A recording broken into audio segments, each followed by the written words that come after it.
thought about it. Part 2. Very befitting, because Mike and Ikes Part 2 is playing against... This is the marquee matchup of the week. This is 50 Shades of Jay, as we been noted to Rob Solomon, against Mike and Ikes Part 2. With Ike Mavora pitching. So I would say, granted, we just finished the other segment telling you A.B. Cohen's been pitching great, but it's Ike Mavora and Rob Solomon so far this season. Let's talk about both those pitchers for a few minutes. Mavora himself at the plate the last game he played, he hit a big 3-run home run, as you saw in the highlights. Yes, I hear rumors that he's getting in touch with people that Barry Bonds used to speak to. No, yeah, the cream of the clear. He's been juicing up, I heard as well. I heard he had a shot. Oh, yeah, and Burt Willis home run. Well, I had you here. Ike told you. No, actually, I think I heard from Steven and Maya. Yeah, no, but Ike's been hitting the ball better than I've ever seen him hit him, and I've been watching Ike hit for 7-8 years now. Field in the highlights. He's always a great hitter, but suddenly now he's... No, he found the fountain of youth, or I don't know. But Ike he hit a big 3-run homer to go up 3-1, but then his defense let him down, and they choked up 3 runs in the bottom of the 6th, and they lost 4-3. Right, this was on the Thursday night, so the second game. But that's the most recent he pitched. But he pitched well, Ike. And as we know, Rob Solomon in his games gave up 3 runs in total to a heavy-hitting dictator team, and Rob's been pitching lights out. By the way, side note, I get an email from Rob. Rob, I'm sorry if I'm not allowed to say this, but I got to do my job. Rob wanted Player of the Week for the 3rd week in a row, and truth is, you deserved it. But as we have a rule over here, you got to share the love. And try to spread it out. We couldn't truth really. Is, he probably deserved it more this past week than all the other ones, and not that he didn't deserve it the other ones, but he really, from what I hear, yeah, he was dominant. But I'll tell you right now, the reason why Shama got it, aside for his timely hitting, he played a spectacular shortstop, and he was making plays on the grass. Like we said, we like to spread the. It was well deserved, and whatever it was. Either way, getting into this matchup, Mike and Ike. Just to level it out, that again, Mike and Ike played a split schedule last week, so Ike won on Monday night and lost on Thursday night, but.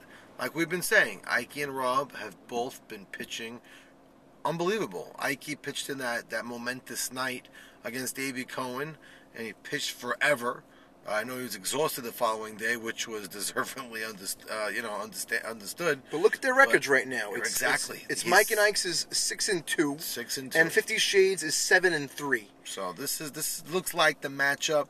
I'm not going to say what you think would be in the World Series. Nobody knows, crazy stuff happens. But it's funny, for league purposes, it doesn't really make that big of a difference because these two guys are locking themselves in 1 and 2 regardless. Right. See, that's the thing in our league. Being 1, 2, and 3 is really, for all intents and purposes, almost the same. You just want to get out of that 4 spot. The 4-5 matchup is the dreaded 4-5 This is a very important matchup, and it's going to be fun to watch.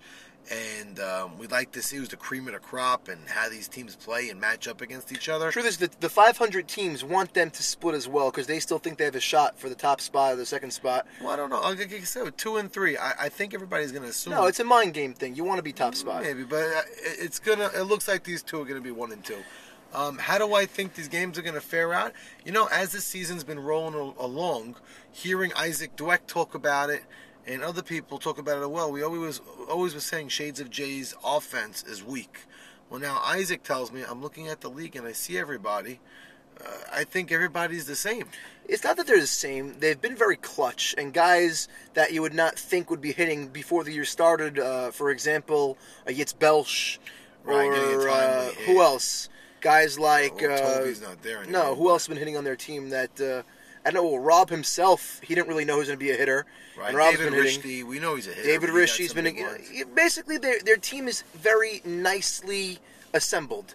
Right, it's putting together well. Defensively, their outfield was the big question mark, and it's only playing better and better with Albert Levy and Solly Cohen showing every week now. It's also the beginning of the season. He missed the first 2 weeks.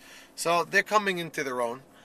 Mike and Ikes have really never been shaky. In the beginning, Shades of Jay was trying to figure themselves out. First week, Mike and Ikes was figuring themselves out. Right, I still think they have a few questions defensively around the field because they choked away a game already twice, and I was there. See, I didn't see that. From when I see them playing a solid defense all over. Billy Mizrahi is a noted guy. Killer B, defensively. Killer B.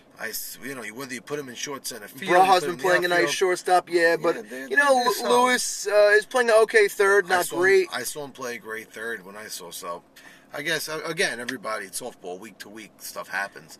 But having Ike on the mound and Rob on the mound, that's what's going to make it a really. Bottom line is, you have the two marquee pitchers in the league. Whether you like it or not, these are the top two pitchers. And again, how do you see it playing out? I have a very interesting take. Well, I'm going to give you my opening. I'm going to give Mike and Ike some love. I feel like we haven't been giving them as much love as they deserve. They're 6-2. We like them, and we know Ike's been playing unbelievable. But I'm always questioned on them. I look at their team. Michael Cohen's great. They have a great lineup. I'm going to say now, I'm going to give him a sweep. I know Rob's been pitching out of his mind, and I know he actually came to the game the other night to watch this lineup. So he's going to be ready. He does his homework. Morris Shama is into it, and these guys all want to win. Let me stop you right there. I'm still calling him Mike and Ike sweep. I completely disagree with you. Oh, yeah. After back-to-back weeks, having officially my eye and watching all four of their games, I am so sold on 50 Shades of Jay. I think they are the favorite to win the World Series in this league. I think Shama, he doesn't lose. Although he's been having a shaky few weeks in the YMSL, the way he ended, but Shama's a winner. And Rob Solomon, he has that killer instinct that no one's giving him credit for. They come see him, R.A. Dickey. You don't know. He changes speeds, hides the ball, throws curves, throws high heat. So you're saying you like the combo of Rob and Mo. Rob and Mo, they're winners. Norwood is the scrappiest guy you'll ever meet. Their defense is playing above average. Make sure that S is there. No, not crappy, scrappy. Okay, that's right. I really fell in love with 50 Shades of Jay. I think they are the team to beat. And you're calling a sweep for Mike and Ike's part two. I'm calling a sweep once again for 50 Shades of Jay. Okay, I'm not even thinking it's crazy. I think these two great teams, Ike could come out really hungry. No, but one thing you're not looking at Mike and Ike's is they're very young. Although they have a few veterans, you got Lewis, Ike, this, that, but they're overall, throughout their team, most of them are... So you think Rob could chop them up? I think Rob's going to ekel them. Rob doesn't know what ekel means. Ekel means eat them up, so that still sounds weird, but I think he's going to destroy them. I really think I see a sweep. Time will tell. Let's find out Tuesday night. And again, whoever's not playing, you nothing better to do, come on, watch this game. The bleachers are empty, and we'd love to have you there. And have a good one. I still think it's sweep. It's the first time we're both calling a sweep against each other. So this is a major I don't know beef. if that's true, but okay. Whatever. Let's find out.